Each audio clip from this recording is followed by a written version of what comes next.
Hi, and thanks for viewing our webinar recording for Beginning with the End in Mind and how Principa can help you get there.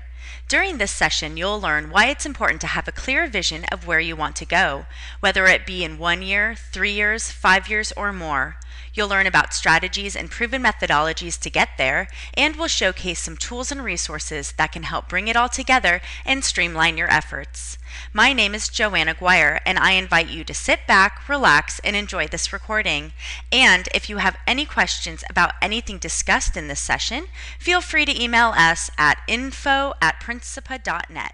Today's agenda.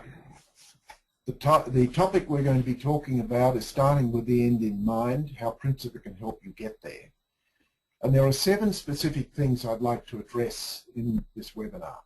Firstly, what it takes to create a great firm, and I'm going to suggest we have to start with you. Why best practice is never going to give you a sustainable competitive edge. I want to talk about the vision thing and the process involved in creating a robust vision. I'm going to talk briefly about the question of client selection and how important it is to defining your business model. I then want to talk about some issues involving team development and in particular millennials. I also want to talk about the role that selling plays in making your business model a reality and actually creating value for your clients. And finally, I want to address some issues in relation to the cloud. So let's start. First of all, the challenge. I think it's probably fair to say that the average firm today, and indeed I should also point out that I was going back and having a look at some slides that I've presented over the last 20 years involving this very question of challenges facing the profession, and I've got to say things haven't changed very much over that period of time, which makes me or confirms in my mind that we really aren't doing much, or most firms aren't doing much to break away from the pack. But maybe that's the way all industries are organized. But these are some of the characteristics, I think, and that I see around the place when I'm talking to practitioners, not just in the US, but in Australia, New Zealand, the UK, Canada, pretty well everywhere that I go. In fact, even in Malaysia. So today's average firm has fee pressures from clients, nothing new there. There's a margin squeeze, in part from competition, but also from cost creep, particularly costs associated with labour and also technologies. And while technology may be improving productivity in some significant sense, it's also costing us a lot of money to operate, if for no other reason that we're finding much higher level people doing lower level work simply because technology enables them to do that. So when we put technology costs together with labour costs in an organisation, and in particular the imputed costs that should be attached to partners or owners of accounting practices, we see margins being squeezed because of this cost creep, even if it's an imputed cost creep. Firms have difficulty in finding and attracting good quality people. There's a high level of churn within the profession, and it's probably not going to go away. Although there are literally hundreds of thousands of people going into business, or at least into college to study business. They're getting jobs and they're churning in those jobs very, very rapidly. So it is difficult for firms to keep and retain good clients. The industry is also underleveraged. For many years, it's been a very an industry dominated by a large number of relatively small firms. The leverage is less than 7 people per partner, and in fact, it's closer to between 3 and 5. Something like 80% of all accounting practices, certainly in the Western countries that I'm familiar with, have a leverage ratio of about 4 or 5 to 1 maximum. The most profitable firms that we see around the place are those that have leverage ratios in the order of 8 to 20. So there are, in some ways you could say there are too many partners, or firms are not big enough to take advantage of the scale that is going to apply where you've got more people per owner. To a very large extent, most firms, and certainly average firms, I think are poorly structured and managed. And when I talk about management, I'm talking about the use of extrinsic rather than intrinsic rewards. In other words, a carrot and stick type of approach to trying to motivate, and I say that in quotes, motivate team members. Certainly the millennials are not motivated by that particular approach anymore. That may have worked in the past, but it hasn't worked very well in the future. The other issue involving structure, I think, is a reflection of the fact that we have very small firms, and therefore there's very little distance between the owner or owners of a firm and the client, and certainly the employees of the firm. But as a result of that, there's a tendency not to think about it as being something subject to traditional organisational structures. For example, where you have a director of finance, a director of marketing, a director of operations, and so on and so forth. As a result, we tend to get individual people wearing many hats, and as a result of that, I think perhaps it's fair to say doing them all rather poorly. Anyway, that's a subject for another webinar. The average firm, I think, gives clients what they must have rather than what they need. In other words, clients must have taxes done, some of them must have audits done, and that's pretty well all that gets done for them. What they really need, however, is probably, in my opinion anyway, some assistance in running a better business, some assistance in developing goals and developing strategies and developing key performance indicator monitoring systems and so on and so forth. So these are, I think, are really important things that businesses that want to get somewhere really need, but they're not getting at the moment. All firms in all industries at the moment, it goes without saying, are facing enormous change, and just coping with change is difficult enough. We're kind of hardwired when we're confronted with very difficult fast-moving change situations just to retreat to the status quo and just hope that it will go away, but it doesn't go away. And that's the firms that see themselves as being able to take advantage of change and actually getting with the momentum, if you will, of change are the ones who inevitably seem to do well at the end of the day. The average firms don't use technology to its full advantage. They certainly use technology. If they don't even get onto the playing field, but they don't use it to the maximum advantage. Certainly the technology that is out there, communications technology in particular, mobile devices and so on and so forth, are such now that all firms could be doing so much more, particularly in relation to the way in which they communicate with clients and the conversations that they have with clients, than they are at the moment. I think it's probably fair to say the average firm has insufficient business training, and as a result of that are not bringing as much value to the table that they could bring to the table. And when you think about the resources that are now available through the web, through Google searches, through published material and so on and so forth, through network connections, it just seems to me that there's so much knowledge and information readily available at our fingertips that we could bring to the table in communications that we have with our clients. It would serve not only to instruct them in better business practices, but incent them, to motivate them to do something to take their business to the next level. I think it's also fair to say that the average firm today has partners and staff who, and I use the word staff here, not our preferred term team, who do not enjoy what they're doing.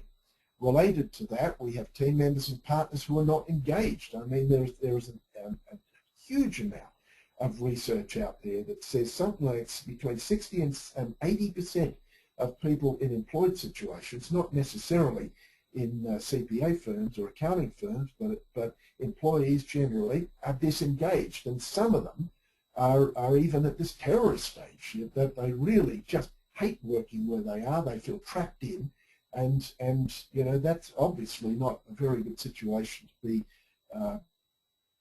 building a great firm. There's a concern amongst some people that they're just focused on work, that they're not having very much fun. And I think the final point I want to make, and I've bolded this, is the firm is not vision-driven, but incrementalism prevails. And I'll talk more about that later in this webinar. So where does that leave us? I say thank you, Dr. Covey. He passed away a couple of years ago, I believe now, but I believe the 7 Habits of Highly Effective People is the most important, and let me underscore that again, the most important book that has been written, at least for businesses, in the last 50 years. Now, that's probably a pretty broad, grand statement to make, but I think it is really important. I am absolutely, totally, and completely convinced that personal development comes before practice development. That is a position I've taken after being involved in this profession for close to 30, 35 years. And there was a time when I used to think it was really about strategy and tactics and smart moves and fast moves and all of that kind of stuff. And yet, when I look at it, all that information is readily available to everybody in the world. It's immediately available through Google and through web searches, as I said before, and yet some firms are able to outperform other firms by an order of magnitude, notwithstanding the situation in relation to the business cycle, notwithstanding the situation in relation to resource accessibility, the size of the firm, and so on. And I asked myself, why is that so? And when I talk to the practitioners of what I would call fast growth, superbly managed firms, it always comes down to the individual. It comes down to leadership and management, but not just that. It comes down to the people working within the firm. It comes down to the people with whom the firm works, namely its clients and alliance partners and so on. In other words, people are what make the difference. And while there is an enormous amount of literature out there that you could tap into that would make you a better people manager, a better people worker, so to speak, the 7 Habits of Highly Effective People condenses, it puts it all into one place, brings it all together, and there's a very neat structure. So let's start off with a poll. If you will, Jennifer, could you run the first poll real quick, please? The question that I ask, there are 3 questions, and I want you to check the box for each of those 3, if all apply, or which ones do apply. Now, if you haven't read the 7 Habits, it's unlikely that you could recite them. If you have read it, however, it's highly likely that you couldn't recite them. And if you can't recite them, it's highly likely that you don't live them. So, Jen, if you can open the poll. Yes, it's open. About 60% have voted so far. We'll leave the polls open for about 20 more seconds. 80% have voted.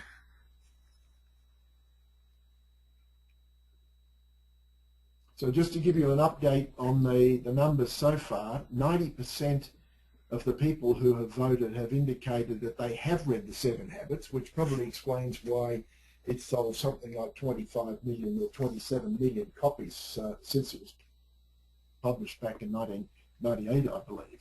But of those, only 14% could say that they could recite them, and 10% say that they actually live them.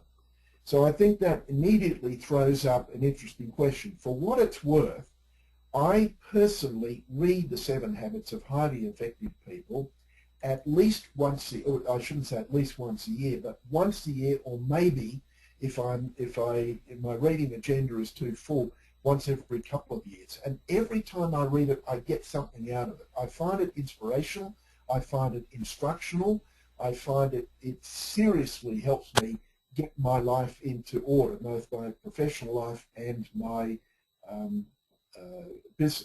my personal life. So Jen, could you just show the polls now? Yes, I showed them and I shared them while you were still talking. Okay. Okay. So let's move on. Just a quick review, and I'm looking at this review. I'm not going to recite all of the 7 Habits and go through that. We've done some other webinars on that, and we can provide you with a link to those webinars if you're interested. But I wanted just to put this into perspective in relation to the development of your firm. The first habit that Covey talks about is be proactive. Now, another way of looking at that is to take responsibility. Now, the reason I think that is really important in the current context, that if you have an average firm and you're performing in an average, and when I say performing on an average basis, I'm saying net profit per partner that sits within the middle of the industry bell curve, then there's probably a good chance that you're just accepting whatever circumstances throw up. What I'm suggesting here is the minute you say, we are going to take responsibility for taking this firm to another level, then you're going to take control of your future, take control of your destiny. So the first habit that Covey talks about is essentially saying, I control my destiny. I control the people who are running the firm, control where that firm is going. Decisions that they make are going to positively or negatively impact the firm and its future. And so this, I think, is one of the most important things that you need to accept as a manager and your leader of your firm. Now, taking responsibility will come to nothing if you've got no idea where you're going to go, and that's why Covey's second habit is begin with the end in mind. Have a very clear line of sight between where you are and where you want to go, and to set that vision for your firm on the basis of what Jim Collins might call a BHAG, a big, hairy, audacious goal. Don't just settle for incrementalism. Don't settle for average. Go beyond that. Set yourself something that's really worthwhile pursuing.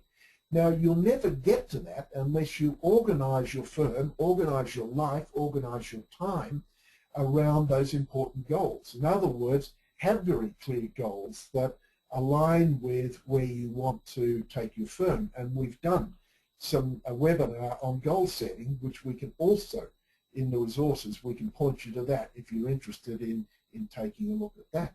Now, Covey says once you master those first three habits, and I agree with him because this has worked for me, of being proactive, having a clear vision, and organizing and executing around that particular vision, then you will become independent. In other words, you are not going to be dependent on whatever the market throws up, whatever the state of the economy happens to be.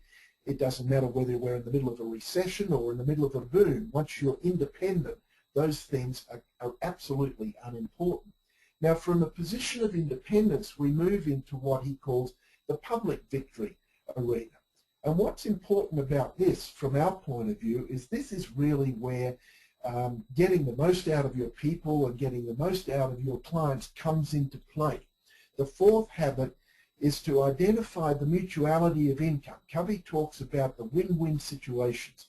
When you're selling to clients, when you're identifying what people you want to work with as clients, you need to think about it from a win-win situation. I define a good client as a client in respect of whom I can create value, because that is the type of client in respect of whom I will be able to capture some value. Not all clients were born equal. In other words, some clients will never present us with a win-win situation. It will always at best be a win-lose situation. In other words, we have to put too much of our scarce time and intellectual capacity into working with a client who doesn't appreciate what we do, doesn't have the scope to benefit from what we do, and is unwilling to pay us what we're worth for the time that we put in. So we've got to think about client selection in terms of win-win. But having good clients will come to nothing if we don't clearly understand where they're coming from. In other words, we need to seek first to understand and then be understood. So we need to learn how to communicate more effectively with our clients. Then the sixth habit Covey talks about is synergy or synergizing. And from my point of view, that is essentially about collaboration. It's a realization that diversity is what creates synergy. And so therefore, if we want to get the most out of our team members, we need to train them. We need to communicate with them effectively. We need to empower them. We need to mentor them. We need to give them interesting work to do. We need to put them in front of our clients. We need to develop those people, for example, and in the process develop our clients. That way we are going to get synergy. We're going to get true value out of those team members, but we're also going to get synergy in working with clients in respect of whom we're able to create value, because those clients will create learning experiences for us, they will create referral sources for us, they will stretch us, they will enable us to become better people, and through that to create a better firm. And when you think about a professional service firm, or as some people like to call it, a professional knowledge firm, the more we are stretched, the more we develop our people, the more we work with challenging but good clients by my definition, the stronger we are going to become. The stronger we become, the more valuable we become. The more valuable we become, the more difficult it is for other firms to take away our sustainable competitive advantage, because all of that is going to come back to how smart we are at the end of the year against how smart we were at the beginning of the year. Now, in order to bring all of these things together, the seventh habit, which is arguably the most important, is what Covey calls sharpening the saw. It's giving attention to your personal and organizational, what he calls PC, or productive capability. You may recall, those of you who have read his book, he talks about Aesop's fable of the goose that laid the golden egg, and how Aesop was so excited about these golden eggs he couldn't wait for the next one to be laid. So he killed the goose and reached in to try and find this supply of eggs, but of course he destroyed the productive capability of the goose that laid the golden egg. Now, an interesting way from an accounting perspective to talk about this balance between the productive capability and the initial result you get, the outcome that you immediately get from these things, is to think about the P part of it being the profit and loss statement, and the PC, or productive capability part of it, being the balance sheet, the assets, the things that we're developing. There needs to be a balance between these two things. We need to get immediate results, that's for sure. We need to pay dividends. We need to pay our people. We need to have funds in order to grow the business and so on. But at the same time, we don't want to maul the business to death. We don't want to burn our talented people out. We don't want to burn our partners out. We need to make investments in our people, in technologies and so on and so forth, and trade off some current income in order to produce greater productive capability, which in turn will yield greater income in the future. So Covey's 7 Habits is a perfect model, not just for individuals, but also for businesses.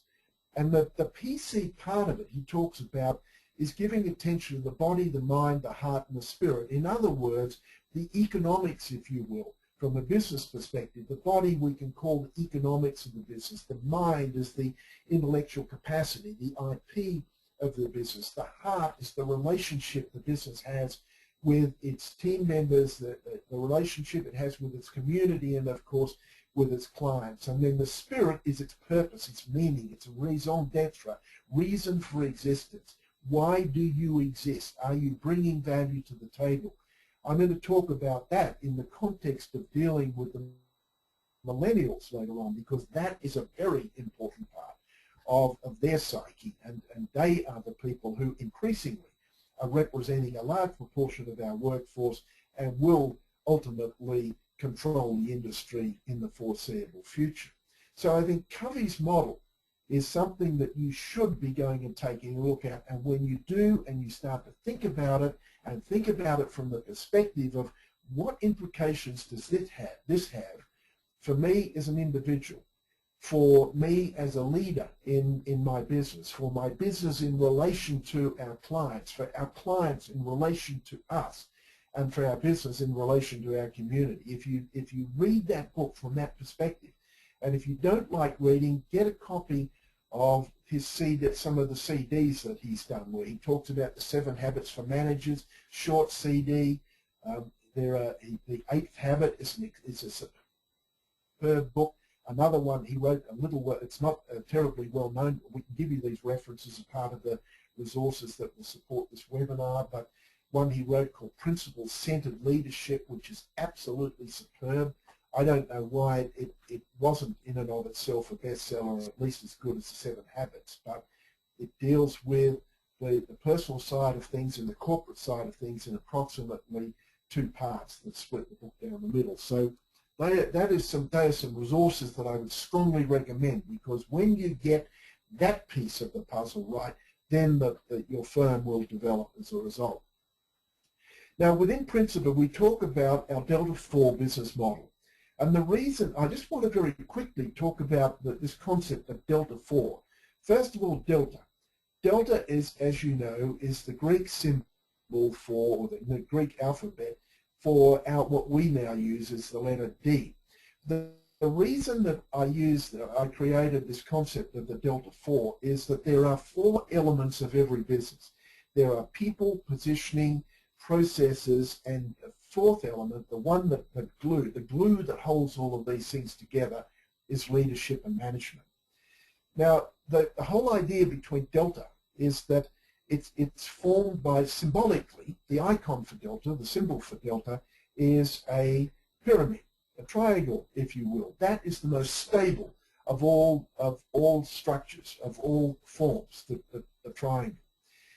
I wanted to use that to illustrate the point that you need to get the foundation of a business right. It needs to have a solid structure, and it needs to address these 4 elements. Now, when we look at the other side of Delta, it's also, from a calculus point of view, it is the symbol for change. It's the essential element of differential calculus, of change. And managing a business is really about managing change and looking at opportunities that will arise out of change rather than challenges that arise out of change. Challenges and opportunities are always linked together. And that is the essential role of leadership, is to identify what opportunities are arising as a result of changes that are taking place in our environment, whether they're demographic changes, whether they're technology changes, whether they're no matter what type of change is occurring out there in the environment. Now, when we look at people, there are 2 aspects of the people equation. There are our customers and our team members. And the 3rd people person are the leaders of the firm, the managers of the firm. I would choose to embrace those as part of the team idea. When we look at process, we're talking about systems, we're talking about structure, we're talking about the culture, if you will, within the organization. When we're talking about positioning, we're essentially talking about strategy. So we can talk in terms of the McKinsey 7S model of system, strategy, structure, and so on and so forth. All of these things are essentially talk about the same kind of stuff. But when we look at it from a strategy point of view, there are 2 sides of it. There's the internal focus, which is where people are interfacing with process, namely the team side of it, and the external focus, where people are dealing with the issues involving customers and our strategy and the way we position ourselves in relation to our competitors, and the way in which we define and deliver value, the way in which we monetize that value, put our pricing structure, and so on and so forth. So the Delta4 model, which underpins all of the content and the processes and the systems that we've built within our Principa suite of tools, is reflected with this idea here. And as Covey says, effectiveness lies in the balance between this P and the PC, the need for immediate results on the one hand, and the development of your business and the business capability on the other hand. So if we're going to be talking about, let's start with the end in mind, the absolute beginning of all of that needs to be, we need to have an understanding of where we are now. Now, here's a typical industry life cycle where we have the early development, the formative years or period of time, maybe even pre-startup stage of the early development of the business, the model, the idea that we have in mind is in that early stage development. Probably there would be either no cash flow or maybe a negative cash flow at that point. Then we see rapid takeoff.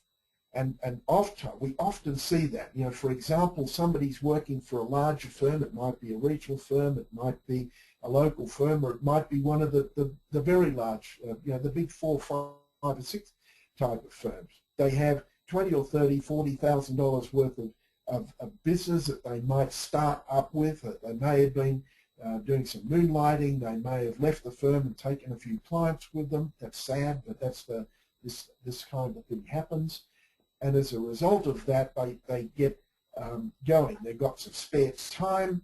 They let their clients know they're looking for referrals, and they enjoy some, you know, some pretty rapid growth. It's not unusual for those businesses to go from 40 to 100,000 in pretty short order. Maybe 150,000 they grow, but then they hit a brick wall. Now, from an industry point of view, there may be a competitive shakeout. There may be some consolidation happening in the industry. The accounting profession has an economic structure that really, quite frankly, doesn't lend itself to consolidation. That's not to say that there isn't a very robust environment in which firms are merging and being bought and so on, the, you know, M&A activity. But no sooner does one firm buy another firm, another 2 or 3 little firms pop up along the way. So the industry does tend to stay pretty disaggregated, and I think that will be the case for a long, long time to come.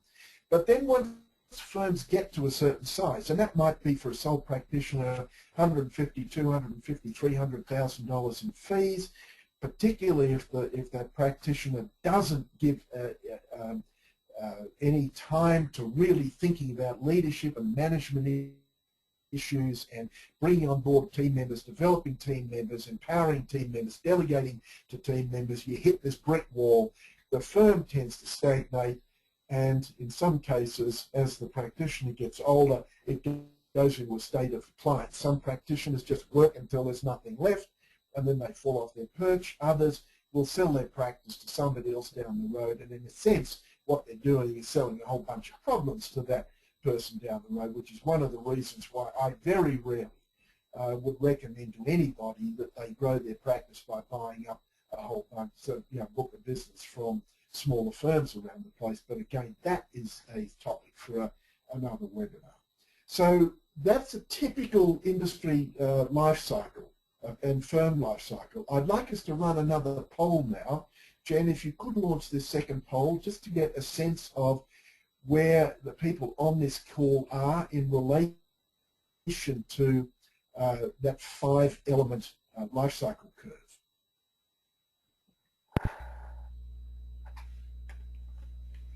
About 36% have voted so far.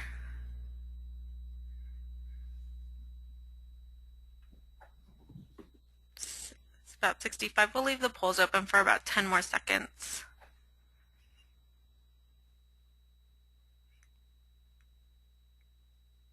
%83 have voted. Okay. Okay. So what I'm seeing here is about 60% are in the competitive shakeout on maturity sort of stagnation area, which is kind of what I expected.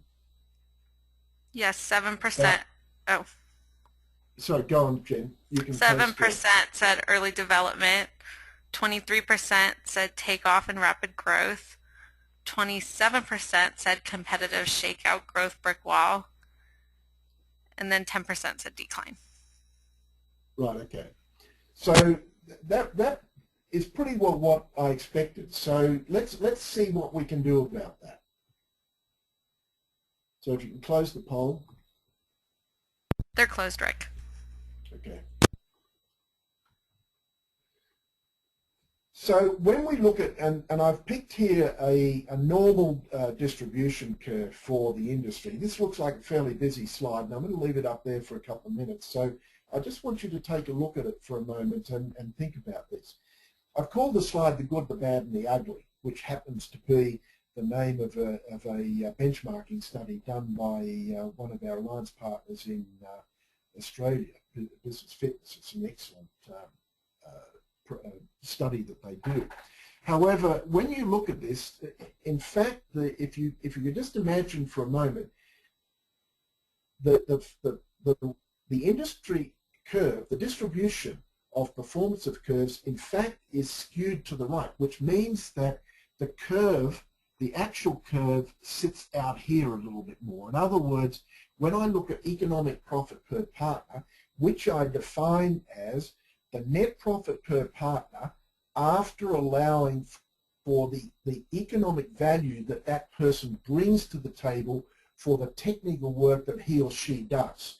In other words, I'm trying to look at the economic profit of an accounting business separate from the salaries or compensation that's actually paid to the partner. So we get a sense of what does the business look like from a business perspective rather than net profit per partner before partner compensation. I hope that makes some sense. Of course, what the economic value a partner brings to the table is itself a difficult thing to define. But if you could think of the technical work that you do could be done by somebody else, what would you need to pay that person in order to get it done and get it off your plate so that your time and attention was just being focused on the management side of the business.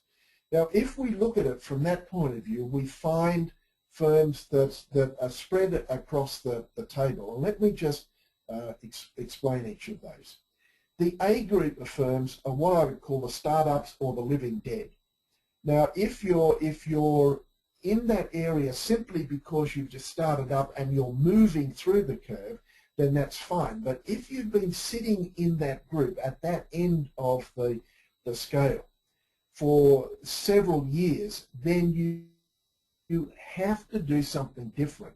And it may be that you are in the wrong profession. You see, I think that the formula for personal success consists of 3 elements. And those elements are, firstly, your gift or your talent.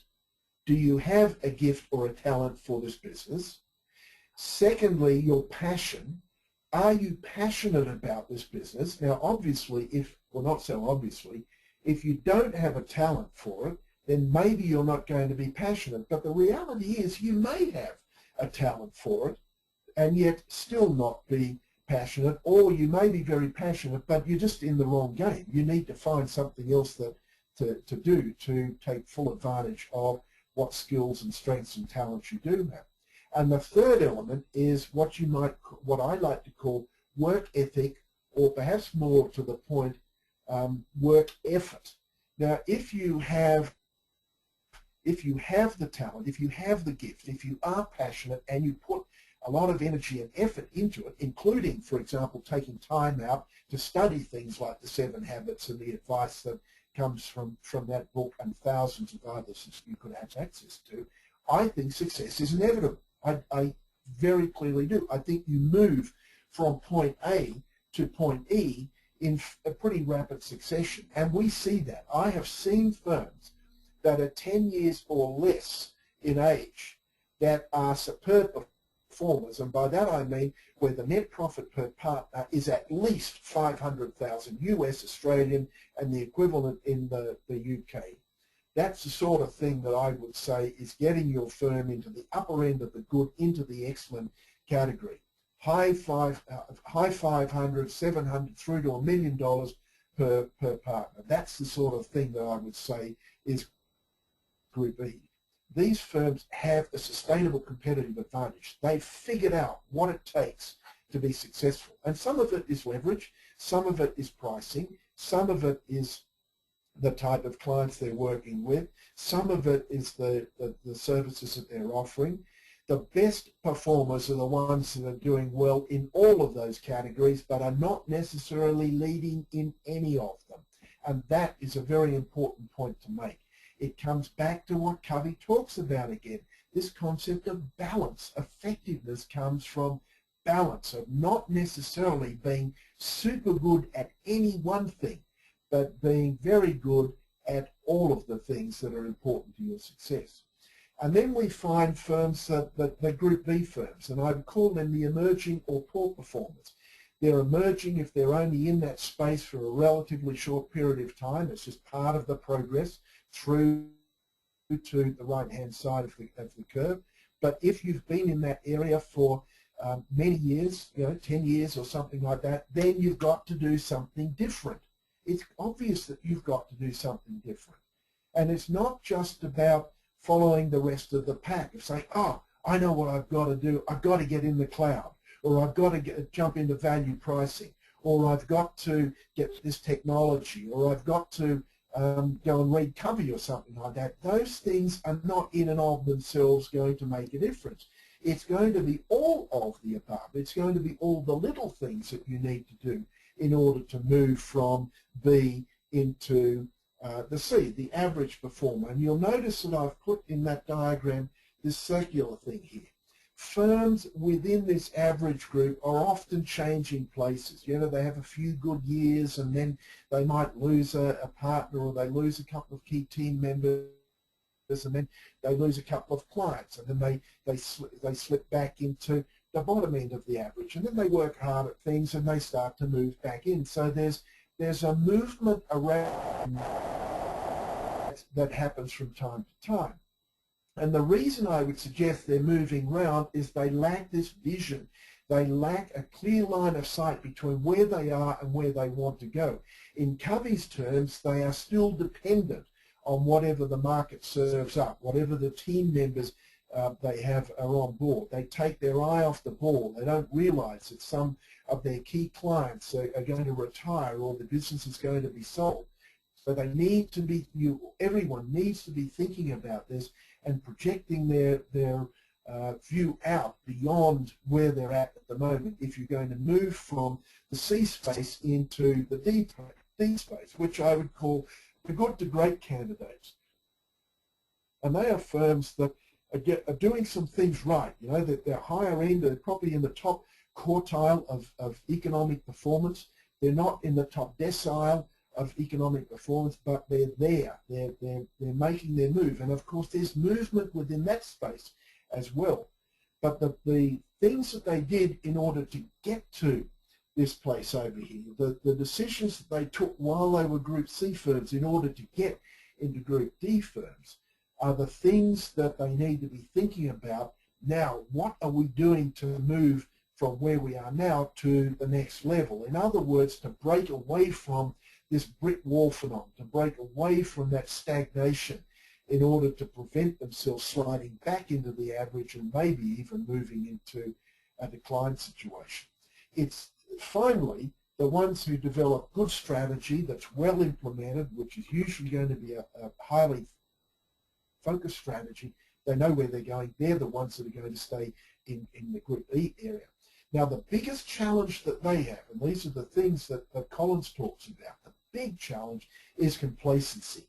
This belief that we've made it, all we have to do is keep doing what we're doing, because before you know it, you've slipped into D, and then you've slipped back into C, and your firm kind of disintegrates again, and literally disintegrates. Your partners splitting off, clients leaving, quality team members going, and so on and so forth. So these are the things that you need to be really thinking about, and understanding that you've always got to be hassling and pushing to move to the next level and stay to the next level and look at what things could be doing.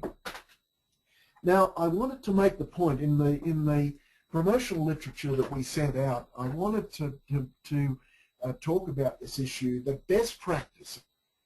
And I see this everywhere I go. Every time I pick up a brochure about a new program that's been running, I see best practice, best practice, best practice. Now, best practice is not the same as best strategy.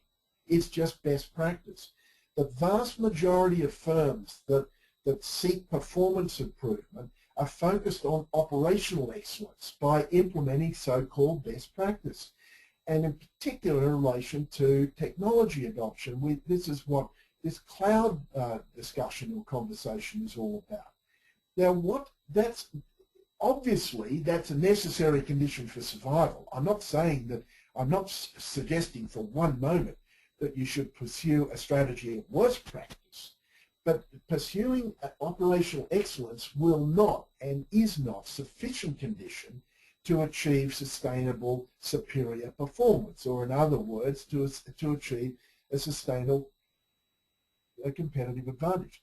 because these best practices are so easy to integrate into all firms. In other words, it simply results in competitive convergence. Everybody is moving in some way into the cloud. Everybody is using current technology. Everybody's using multiple screens, for example. Everybody have some sort of HR processes in place within their organization. These things are not going to give you a competitive advantage. If you don't have them, you'll be at a competitive disadvantage. In fact, you won't even survive. You'll end up in the, that A group of clients. But you are still not going to achieve superior competitive advantage. In other words, the pursuit of operational excellence just gets you into the middle of the bell curve. It doesn't get you outside of it. So just to summarize that, what strategy is and what it's not, I think is pretty clear. The pursuit of operational excellence is clearly necessary for survival. It's very easily copied because it's available to everybody. It's totally transparent.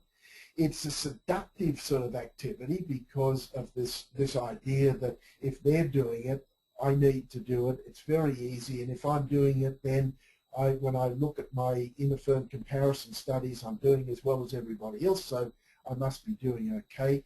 And what it does is leads to competitive convergence. Strategy, on the other hand, is not about incrementally improving stuff. It's about changing exactly the way in which you do things. So let's look at that. Sustainable, superior profit performance is going to come from doing different activities or different ways of doing the same activities.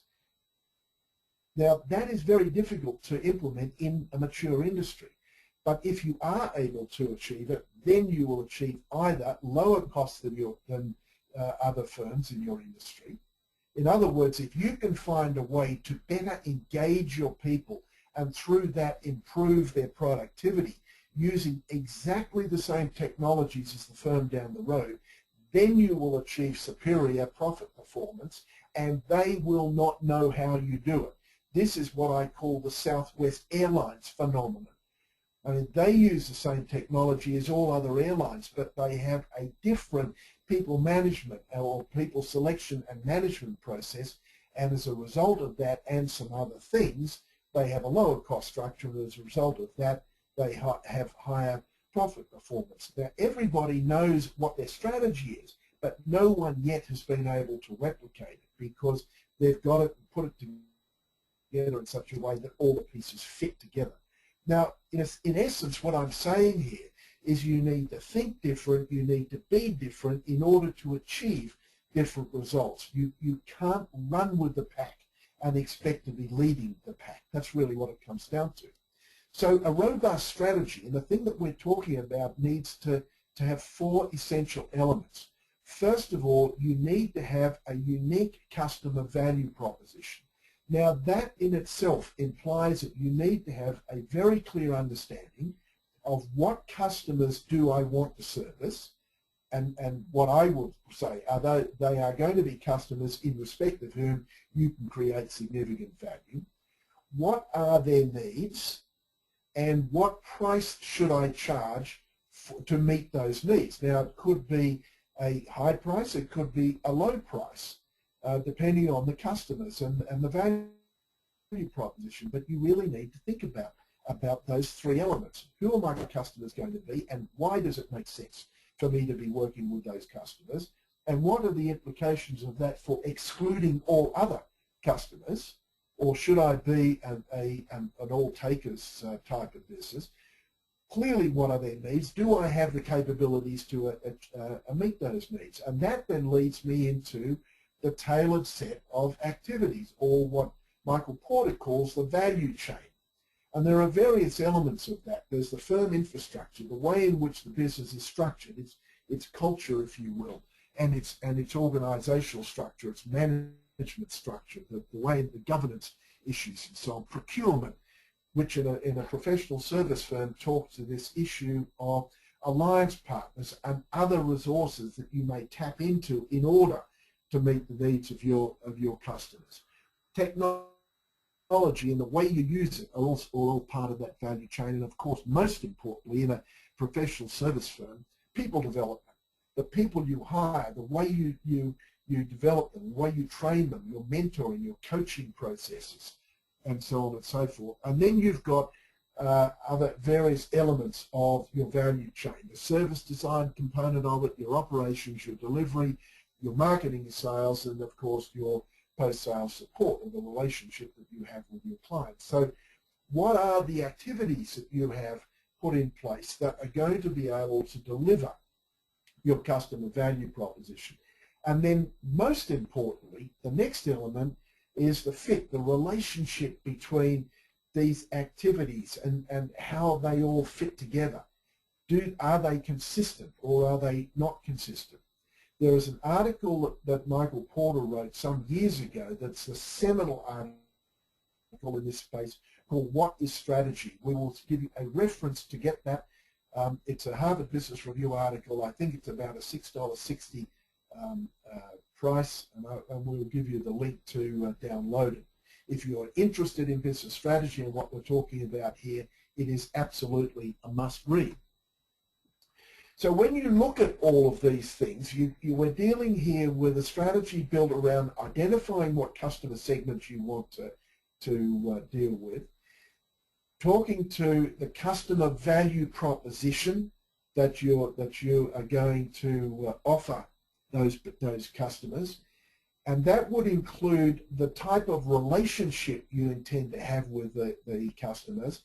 It would also involve, although this is part of the activity side of it as well, the channels that you're going to be using to get to those customers in the first place and service those customers in the second place. Now, for example, technology, and we're using technology here. We're using GoToMeeting in order to run this webinar. Not so many years ago, the only way I could have communicated these ideas with those of you on this call would be face-to-face, person-to-person, at a conference of some sort. Now, this technology is enabling me to talk to people in the UK, in Australia, in New Zealand, in Canada, and on the east coast of America, as well as on the west coast of America, where I happen to be located at the moment. That would have been physically impossible 10 or 15 years ago, and yet it is possible now. Now, what I'm saying here is you could be communicating with clients using exactly this technology. In fact, you could take it to another level and be using video conferencing, blackboarding, screen sharing, and through that be able to have an extraordinarily rich connection with those clients. When you're doing annual business performance reviews, when you're talking to your clients about strategy development, when you're helping your clients deal with difficult business decisions that they may be taking, you can be using technology to do it. They don't have to leave their office. You don't have to leave their office. They could be 1,000 miles away. They could be on another continent. They could be in a completely different time zone. And yet you could be still creating exceptional and extraordinary value for those clients. The other side of this element are the activities that you're performing and that your team members are performing. And they in turn will determine the resources that you require. And with resources, I'm talking about alliance partnerships, other groups, outsourced services that you may need to bring to the table in order to orchestrate the value that you want to create for your customer through your defined business value proposition. Now, as a result of putting all of these things together, you will see a dramatic increase in the profitability of your business. One of the things that we run as a practice development challenge, and the model that we happen to use is a model that you can get on an iPad, and it's called a business model generator. It's developed by some people named Osterwalder and Pignew, a couple of European guys who have developed a business modeling process. It's something that you could work with your clients in. You could be sitting down in a coffee shop, and within half an hour you could put together a rudimentary business model for your clients that would absolutely blow them away. And these are the sorts of technologies that I'm talking about, the communication tools that are available today that will enable you to have these conversations with clients that are going to lead to significant value that you bring to the table and that they are able to take advantage of, and in the fullness of time you will be able to capture some of that value for yourself. But let's move on. So the question that I ask myself from time to time is, why aren't all firms great if these facts are known? Namely that in order, a good strategy is a strategy built around differentiation, either different activities or different ways of performing the same thing, and or the pursuit of operational excellence. So why aren't all firms great? Well, I think there are 4 reasons. Firstly, some simply don't want to move from where they are, and far be it from me to be critical of that position.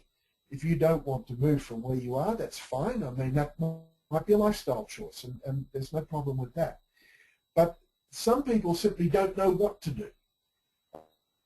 And as a result of that, they may go to a conference and they may attend one of these webinars and they look for the panacea solution. Let's get multiple screens. Let's get into the cloud. Let's implement Xero or some cloud-based accounting software. Let's do what everybody else is doing.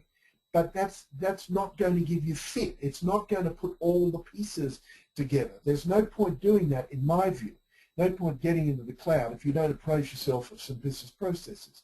There's no point getting into the cloud if you're not getting your team members time to develop the skills in order to take full advantage of it. You need to get all of these things fitted together, and it may take you 2, 3, 4 or 5 years in order to put it together. After all, Rome was not built in a day, as they say, nor are great practices built in a day. I go back to Delta4, I go back to the pyramid, the structure thing. You've got to get the foundation right in order to build a substantial structure.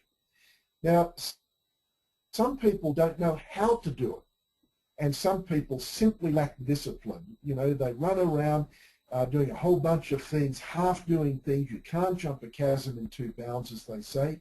They lack the discipline that is necessary in order to take something and make it work and put all the pieces together and learn from the failures. And there are always going to be failures when you're involved in pushing the envelope, when you're out there trying to do something different. Now, I talked earlier on about this idea of incrementalism versus a visionary approach. Most firms, and I would say most average firms, have this incremental approach, this idea of let's do some budgets and plan for a 10% improvement in profitability that will come from some price increases and perhaps a little more business some way down the line. Now, I'm going to suggest to you that if you want to motivate your team, it's unlikely that they will get much motivation from this idea that next year we hope to grow our profits by 10%. I mean, that's a little like saying to a basketball team that's on the bottom of the ladder this year, next year we hope to be second last. I mean, that's not really going to motivate too many people. If you want to motivate your team members, and in fact I would suggest if you want to motivate yourself, then set yourself a big, hairy, audacious goal. For example, set yourself to increase your net income or net profit per partner by 3 times, 3x in 3 years. Now that implies a 44% per year growth. Now that's something you could get your teeth into. Is it possible, you might say? Absolutely possible. There's no question in my mind that anything is possible if you set your mind to it and if you deploy the stuff that Covey is talking about. If you sit and wait for the market to deliver 44% growth, forget about it. That is not going to happen. If you expect your team members to deliver 44% growth over in each of the next 3 years, forget it. That is not going to happen. The only thing that is going to make that happen is for management and leadership to make decisions, to make choices that will drive that process. And those choices will not be pursuing a Me Too strategy, doing what every other firm is doing. They are going to come about by really thinking about who is it that we want to service? How can we match our competencies with that particular market? Is that market big enough? How are we going to communicate with it? What type of relationship are we going to have with those people? How will we price that thing? What resources will we need? What partnerships will we need to perform? Those are all of the issues that you will need to address. So let me move on to that. Incrementalism versus vision-driven strategies will look something like this. You start with understanding where you are at the moment. Take a dispassionate look in the mirror. Ask yourself, what are our firm's strengths and our weaknesses? Look at that success model I talked about. What are our talents? What are we or could we be passionate about? And are we willing to put in the work effort that is necessary to get us from where we are to where we would like to be, this big, hairy, audacious goal? In other words, visionary leaders start with where they are and see where they want to go, and then look at all the small, manageable steps that you need to take in order to get from where you are to where you want to be. I like to call this line of sight, and that is the critical thing that is going to drive these processes. If you focus on that, then you have a chance of getting there. If you don't focus on that, all that you're going to achieve, excuse me, is this 10% growth model. Now let's talk about the vision thing. My focus today is going to be in this role of leadership at the top end of this scale, not the development of strategy per se, plans or budgets. The vision is the big picture. It's what you want your firm to look like when it's finally done. The strategy is what you need to do in terms of positioning, resource allocation and so on in order to get, excuse me,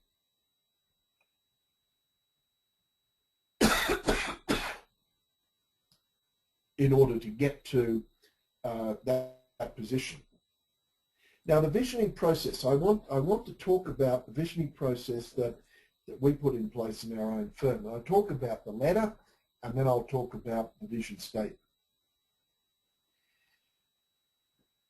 And I'll show you the growth of the firm. And this is incidentally what got me involved with Paul Dunn in RAS in the first place, this little experience that we had. We realized, the partners in this firm realized that there was no point going away for a 2-day off-site strategic planning retreat and expect to come back with a strategy that we could implement that was going to do anything more than add another 10% to our profitability. And the reason we figured that out was that that's what the firm had been doing for the last 15 years, going away for a couple-of-day partner retreat. And what in fact was happening, we'd have a talk fest and then we'd create some budgets. And the budgets would always come back to kind of where we were last year. Let's fudge that on a little bit and see where that might go. And that's exactly what we got. What we said was the strategic planning process, in fact, is an elongated process. It's not something that can happen overnight. It's something that we've got to work out over several months, and it needs to start with this idea of a shared vision. What do we want the firm to look like when it's finally done? That was the starting point. We had never, ever really thought about that. We had just thought about what do we need to do in the next 12 months in order to get these sorts of results to produce the sort of income that we want. So the way in which we approached this vision thing was to invite all of the partners to go away in their own time and write a letter to somebody that they knew that was not going to be posted, but write a letter to someone that they knew very well, and it may even have been themselves, from the perspective of being 10 years down the track and writing to that person in the present tense about where the firm was at the moment. In other words, to write a letter that says, "Dear so-and-so, I'm writing to you to explain where my firm is at the moment and what I'm doing, and to do so in such a way that articulates exactly what you want to be doing in that 10-year time frame. In other words, talking to the income you're earning, the type of team members you're working with, the sort of work that you're actually doing within the firm, the value that you're creating with clients, the type of clients that you are personally working with and the firm is specializing in, and so on. In other words, it's kind of forward thinking. Some people call it future pacing. It's a vision for what you want the firm to look like when it's finally done. Then we brought all of those letters together, and there was no, they weren't anonymous. There was no anonymity in it. We knew what everyone who had written it. What we found was that we did not have a shared vision. Now, there weren't always major disparities, but we wanted different things from the practice. We wanted different things from our relationship to the business and our personal life and so on and so forth. Now, the minute we got that on the table, we were then able to resolve some of the differences, the conflicts, to appreciate what other people want. Oh, did I mention Covey's 7 habits? Did I mention the 5th habit? Seek first to understand and then be understood. And the 4th habit, win-win. Once we started to talk about these things, we were starting to realize that if we understood what other partners wanted, if we were then able to look for win-win situations, then we could achieve great synergy. And we could move from this situation where we were not achieving interdependence. In other words, getting the most out of each other and of the firm. Incredibly powerful process. So as a result of that, we then created a vision statement, and we negotiated this over a period of time. The criteria of that vision statement needed to be something along these lines. First, it had to be imaginable. Secondly, it had to be desirable for all of the interested parties. Thirdly, it had to be challenging but feasible. Fourthly, it needed to be measurable, something you could get your teeth around and see whether you were actually accomplishing it. It needed to be focused, it needed to be flexible, and it needed to be communicable.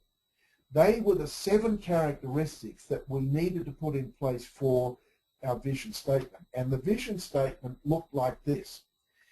We said in 10 years we'll be known as the preeminent accounting firm in our region. At least 70% of our fees will be generated from business consulting services. As it turns out, that was not realized. Our revenue target will be 10 million, a required growth rate of 27% per year. In other words, that was just a calculation. We needed to go at around about 30% a year in order to achieve that outcome. That was a challenging target. That in itself defined preeminence because we knew that no other accounting practice in our community was growing at around 30% a year over that period of time. There may have been some small firms that achieved 30% for a year or 2 or 3, but not over a 10-year period of time, and not off a base of around about $1 million. Our clients and team members will be loyal advocates of the firm. The firm will pursue the objective of maximizing its clients' wealth. The firm will be an enjoyable place to work for both partners and team members. In other words, a fun kind of place to work. Profit per partner will be amongst the highest in the industry for firms of equivalent size. Team members will benefit from premium compensation levels. The firm will hire only the best people available, and it's going to ensure that they have the best training, experiential opportunities, lead for that delegation, lead for that client-facing responsibility, and excellent long-term career prospects. People will eagerly seek employment at the firm.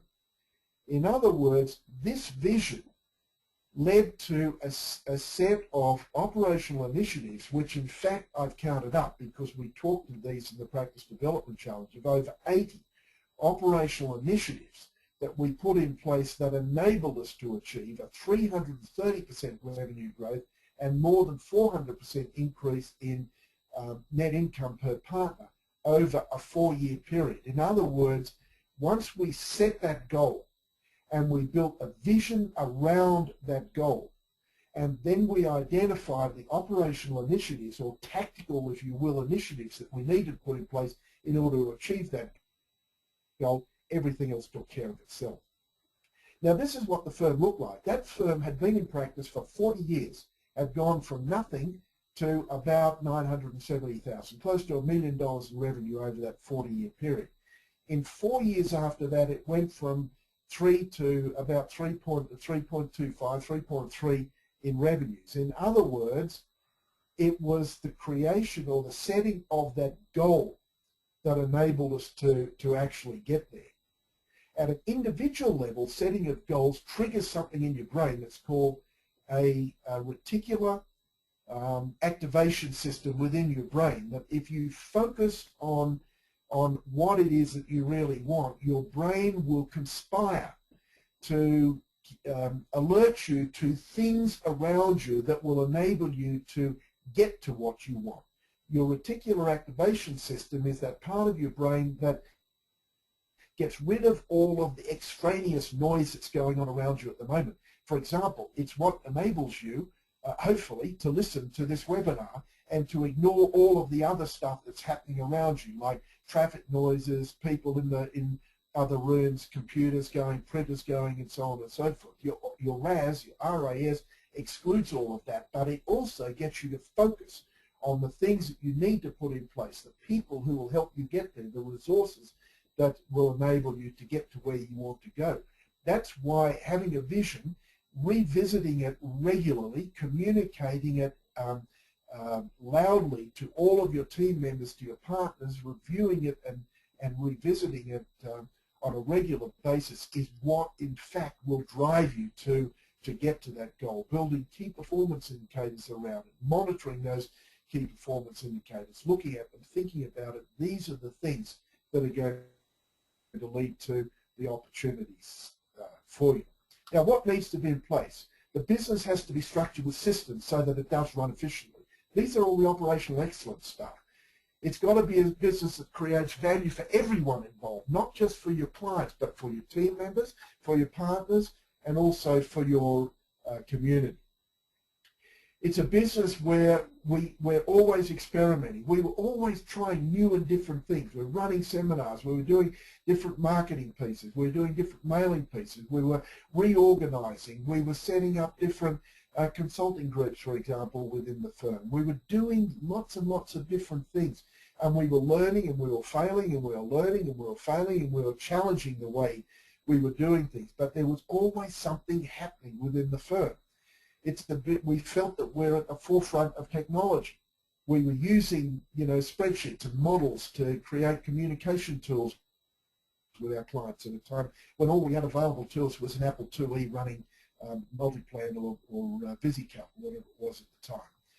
It's a business where we had fun. We're on a first name basis with all of the team members. It wasn't Mr. Jones and Mrs. Jones and so on. We changed the way we wrote letters. We had fun breaks of various sorts and so on. We invited our team members to strategic planning things. We encouraged people through Office Champion awards and so on to be cognizant of how they could improve our business and the relationship we had with our clients.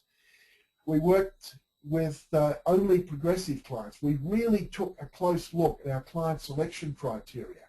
And we specifically targeted clients who wanted to grow their business or take their business to another level, who were positive, were nice people to work with and so on, who were open to suggestion, willing to listen. It was out of that our client selection criteria evolved, at least the business development client selection criteria evolved. There were 11 specific criteria that we applied. It's a business that employs people before the need arises. In other words, we engineered surplus capacity because we found that when we had surplus capacity, the work came. There's no point trying to get the work and then get the capacity. Now, this is where fit comes in. If you don't have a great organization, if you don't empower people, if your team members aren't your strongest advocates and really letting other people who might want to work with us know what a great place it is to work, then it's going to be hard to attract talent. But if you have all of those things in place, then the fit wheels work and your team members become your hiring group. Then we had a whole bunch of of tactical initiatives, and I'm not going to go through this in this webinar because we will be providing you with these slides, and so you can take a look at this yourself. But this is built around a model of a firm where we're looking at the number of people, their productivity, the average realisation rate, the billing rate, and so on, and the net profit margin. When we look at that, we end up, of course, when we cancel those things out, to net profit per partner. And they were all of the sorts of strategies that we put in place, and we will be providing you with some resources that will identify the 6 key steps that you need to take in order to achieve these sorts of results. Let me move on. There are 4 fundamental strategies or 4 strategic areas that you could pursue, and in fact you could pursue all of them. The heavy line here is the logical line that I think most firms should pursue. If you're just looking at existing clients and who are buying existing services or the status quo solution, then that's where you're going to be. That's the kind of 10% model, the incrementalism model. If you want to grow your practice, then you can pursue one of 3 things. You can create other divisions or other services or other alliances. In other words, bring some more business to your existing clients or new services to your existing clients. For example, setting up a financial planning division might be an example of that. Setting up a business advisory division might be another example of it, and so on. Another alternative might be to look for new business completely, like new services to new clients, things that you don't do or haven't done before. And that might be a niche strategy, it might be some other thing. Or the most common strategy of all with most firms, and I think this is why most firms are fit in this average category, is not to change the sort of services you do, but just try and get new clients. Now the problem with that is it's very expensive because there are switching costs associated with going from one accounting practice to another. And as long as clients have switching costs, they're going to be reluctant to move. The reality is the standard services that you offer are probably no better and from a client's perspective than the guy down the road. So you have to have a very good reason to pick up that client, and that reason is usually the other practitioner dropped the ball somewhere along the line and that client is looking for somewhere to go, and you just happen to be the right person in the right place. In my opinion, the best strategy to follow is to look at different services or different ways of delivering the same service to your existing clients. Use that to create and articulate a point of difference to new clients, and they will see that as new business coming from new clients that you have created. And then those new clients will logically want you to provide them with their existing services. So the route that you take goes from 1 to 2 to 3 to 4. That, in my view, is the most appropriate strategy, and I think all firms should be looking at that. One of those new services, of course, is cloud-based interface with your clients. But it's not something that you alone will have access to because other accounting practices can. But it's what you wrap around the cloud that could make the huge difference and truly differentiate you from the rest of the pack. So let's move on to that. I want to run through quickly now a couple of keys. Firstly, absolute key number 1. As I said before, client selection criteria. Work with clients in respect of whom you can add most value. In other words, you can rank clients according to the value you can create for them. They will be clients who recognize the role that you play in the process of value creation, and they will be clients who are willing to share a fair proportion of that value with you. Now, they are the 3 elements of it. Who can I add most value for? Do they recognize the role that I play in that? And are they willing to contribute? That is why every firm worth its salt needs to have some client selection criteria. And this is not something that you should necessarily just take my client selection criteria. You need to really think about it. Who can I add value for? Where is there a good match between my competency or competency that I can get through putting in some work, in other words, the work effort part of the success equation. What is it that I'm passionate about? What do I have some talent for? Just going back to that 3-element model, and what type of clients will fit with that. So That's absolute key number one. Now let's take a look at that. If you consider the industry value curve in the most rudimentary of form, we put services along this axis, we put value along this axis. At the bottom end of that curve, we might be talking data collection, data processing, if you will, bookkeeping. Now, if you think about the cloud, that is one part of it. I mean, the cloud enables you to do bookkeeping, accounts payable, payroll, whatever you want to call it. But my goodness, that is real low value.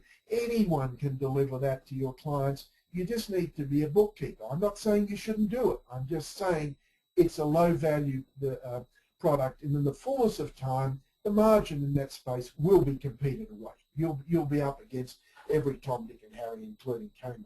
As you move up that curve, however, you move into what I've just generally called the compilation space. It might be reviews and compilation in that kind of space, but you know what? Everybody's doing that too.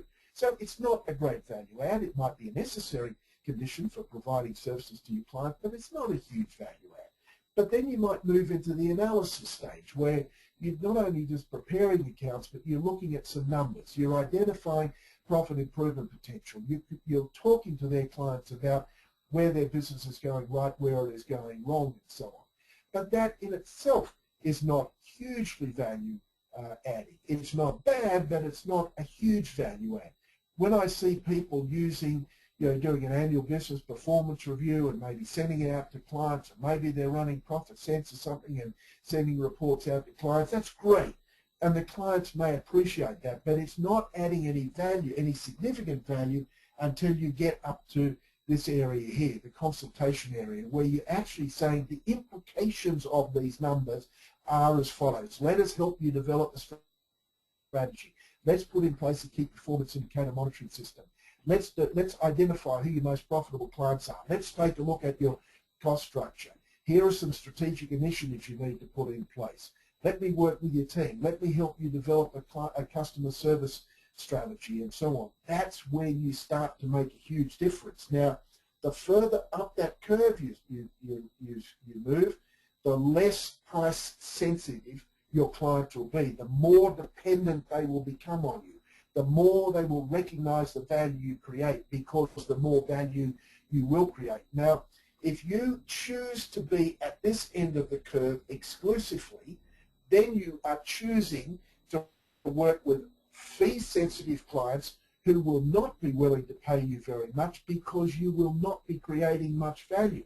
In other words, if you want to make more money, if you want to be worth more, you have to create more value. You have to be worth more. You have to become smarter. You have to become faster. You have to find ways in which you can create more value in order to get more value. And this is, I think, is critically important. Your A clients are going to be clients who feel comfortable in this space. Your B through D clients are going to be the ones down here. Where you decide to be on this value curve will define the clients you're going to work with. It's really as simple as that. If you choose to be down here, then you will define your clients. If you choose to be all over that curve, then I would suggest you're going to be trying to be all things to all people. Any client is anyone where the selection criteria is, does he or she have a checkbook and a heartbeat? If that is met, then they become a client. If that is the case, you're going to be forever destined to be in the middle of that bell curve, and that's the best situation to be in. Absolute key number two, the selection, development, and empowerment of your team. Let me share with you an article or a diagram I took out of a PwC report that has recently come out called Next Gen, a Global Generational Study. The reason I'm focusing on the millennials is because they are the future of our industry. And I think they already represent a very significant proportion. I believe in PwC they represent close to 60 to 70% of their entire workforce now. They expect it to be 80% by 2016, just 3 years down the track. So they are a very, very important part of their business model and clearly our business model. Essentially what the millennials are saying is that they want balance and they want workload to be addressed. They don't want to spend their whole time 60, 70 hours a week working. They are willing to trade off income for a more flexible life. They are concerned about the impact that their workload has on their life and the relationship that they have. They want engaging work, and they want development and opportunities that come with that. So they want to be client-facing. They want to be doing interesting work. They want to be doing challenging work. And importantly, they want to feel that what they are doing has purpose, has meaning. You know, Simon Sinek's word. There's a big why in what they're doing, because they have a very well-refined limbic system, to use his terminology. They are looking for being involved in a team. They want mentors and supervisors. They want people who listen to them. They want to develop strong friendships at work, strong relationships at work, not just come in, get the job done, and go home. They see work as an integral part of their total social structure. They clearly want competitive pay, and they want job opportunities and so on. These are the things that are going to lead to what PwC call this emotional connection, which in turn leads to retention. And churn is one of the major challenges we have. Therefore, retention is a key strategy. Now, what are the implications of that? The implications are they need a flexible work culture. They want to be able to work from home. They want to be able to work different hours and so on. That leads to a couple of other things. They want to be able to leverage technology, which means working from home. It means row type of organisation structures. They want increased transparency. They need to know what the firm is doing, where it's going, hence the idea of shared vision, hence the idea of including your team members, your millennials, in your strategic planning processes and in your strategic planning sessions, directly or indirectly.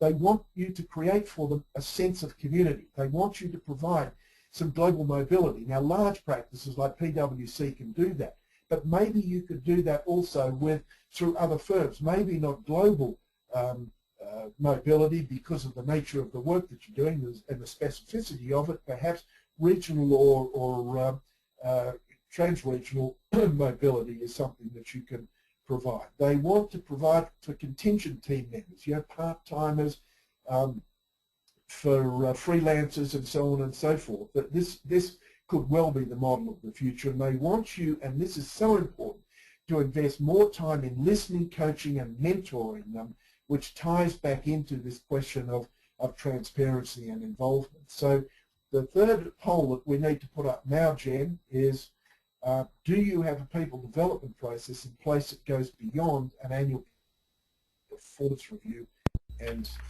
or compensation review?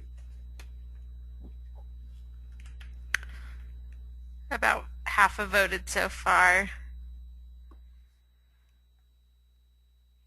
And please remember, if you want to qualify for NASBA CPE here in the United States, you do need to answer all 3 polling questions.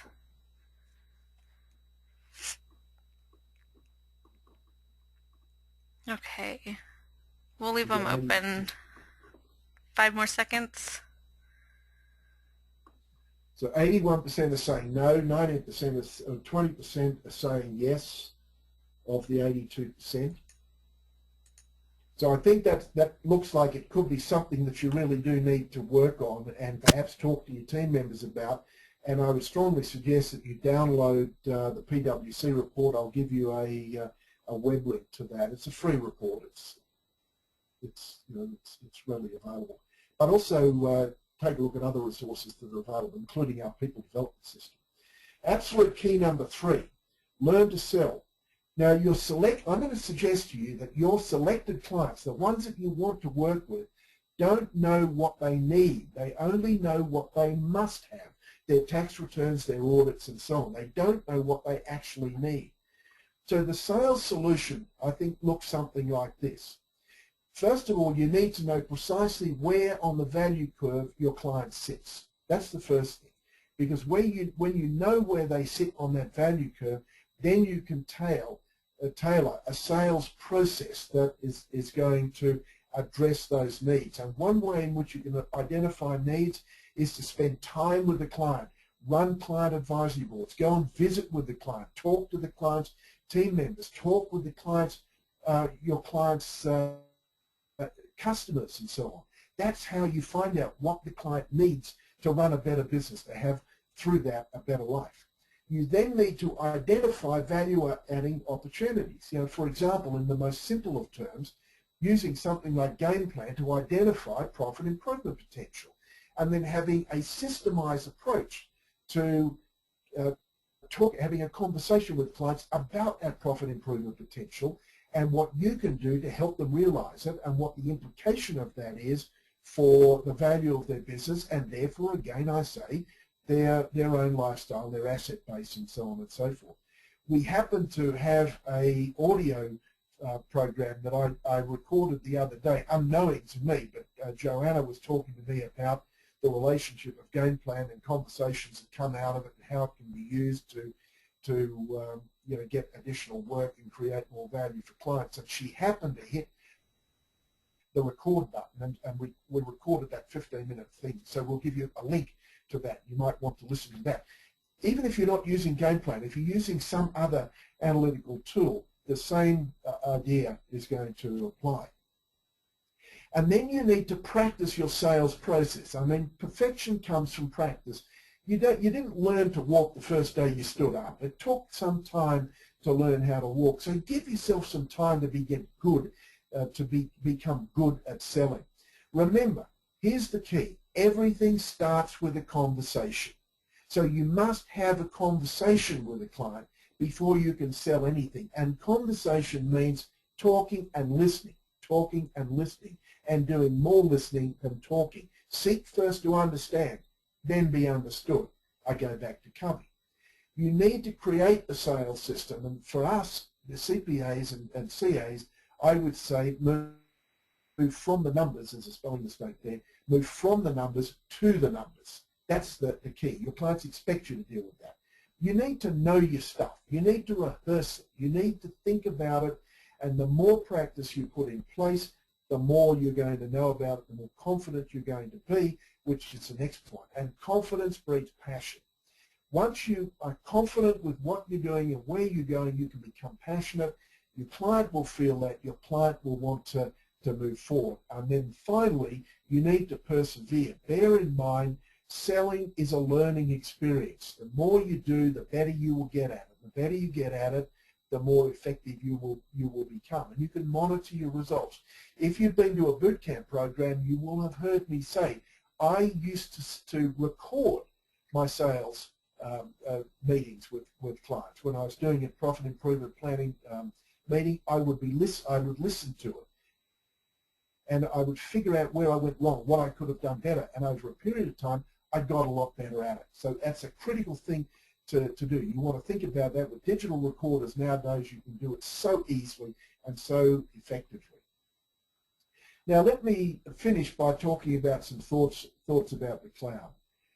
The cloud is probably the most popular thing talked about at the moment, and quite frankly, I'm sick of it. I'm sick of hearing about it. But I have to say, it presents an absolutely enormous opportunity for you to move up the value curve, but let me underscore and emphasize, only if you choose to do that. If you are not adding value to your clients now, if you are not having profit improvement conversations with your client now, if you're not sending out annual business performance review and talking about where their business could go, the cloud is not going to change anything. You have to change your whole perspective. You have to change the way you see the world. You have to change your practice paradigm, in other words. Now, what that means is client selection is crucial. Simply doing a set of accounts for a client in the cloud is no different from doing a set of accounts or reviewing a set of accounts produced in a client server environment using QuickBooks or something. It's going to be exactly the same thing. So you need to change your strategy or forget about the cloud. I'm not saying you should move into the cloud, because I think it's one of these operational things you're going to have to do just to remain competitive. I mean, that's just a table stake. However, to really create value through the cloud, you need to go beyond simply accounting processes, payables, payroll, receivables, doing a review at the end of each month and so with their clients. I think you need to be looking at using technologies like GoToMeeting, for example. I think you should be looking at technology like our dashboard process so that you can talk to the clients about their numbers and where it's going and what initiatives they need to put in place, developing some robust key performance indicator monitoring systems and these types of things. They are the things that are going to make the big difference, and the cloud will enable that. The cloud will enable you to do that cost effectively. It's going to be so much easier for you to be working with reliable numbers if you have access to the accounts literally in real time, if your clients have access to the accounts in real time. I would strongly suggest that you grab a product like our Practical Financial Management Program, for instance, and run that for your clients to bring them up to speed with what their accounts mean and what are the implications of their profit and loss statement, balance sheet, cash flow statement, and so on. Get them to understand why they need financial as well as non-financial key performance indicators and how you can set up things. For example, Net Promoter Score.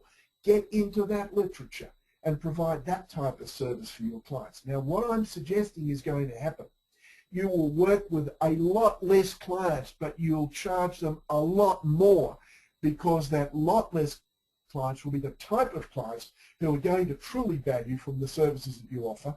They will therefore be able and willing to pay you a premium price for those services. They will be less fee sensitive. They will be terrific referral sources because of the value that you're creating for them. You will have much less pressure during tax season. You will have a much better relationship with those clients than you would ever have just doing taxes and meeting with them once every now and again, once every year, or maybe not even once a year. God forbid if the cloud just means that we don't have to see clients anymore. If that's going to be the result for it, all I would suggest you're going to do is make a huge rod for your own back. You're going to find it incredibly difficult to attract and retain talent, because they are not going to want to just sit at a computer screen just punching away at numbers. They'll be out the door at 5 o'clock before you can say Jack Robinson, and they will never come back. So if you want to attract and retain talent, then you need to be doing some interesting stuff, and that's going to involve some face-to-face. It's going to be involving technology. It's going to be involving working with less people but bringing more value to the table. So I'll leave on that note. Our customer value proposition is to help you define a robust strategy and then build a bridge between that and its implementation. The bridge is the key element to it. So with that in mind, I just want to ask you to keep your eye open for our upcoming Practice Development Challenge. We're not sure of when that is going to be, but we'll be doing at least one, if not two, challenges this year. Our objective with that challenge is to help you triple your net profit per partner over a 3-year period. We will provide you with all of the tools, the technologies, and so on that you will need in order to accomplish that, provided you are willing to do the things that we're talking about, and provided you're sensitive to that success model that I talked about before. Namely, do you have the talent for it? Do you have the gift? Are you passionate about it? Is that where you want to go? And thirdly, are you willing to put in the work effort that is required to take you there? The other thing that, or other event that I would like to invite you to, is our upcoming conference that we're co-sponsoring with VeriSage in Las Vegas on June 8th. If you haven't read the invitation, we will be sending you out another one. In fact, we will include that with the resource pack for this webinar. We'll have several terrific speakers, including Ron Baker and Michelle Golden. I will be doing one of the presentations. It's on the 8th of June, Saturday the 8th of June, which is immediately before the AICPA's conference in Vegas, which starts, I think, on the Sunday. So that will be an event worth coming to as well. So thank you for your time today. Thanks for watching our webinar recording. If you would like to contact us for any further information or assistance regarding the matters that were discussed, you will find our details at www.principa.net.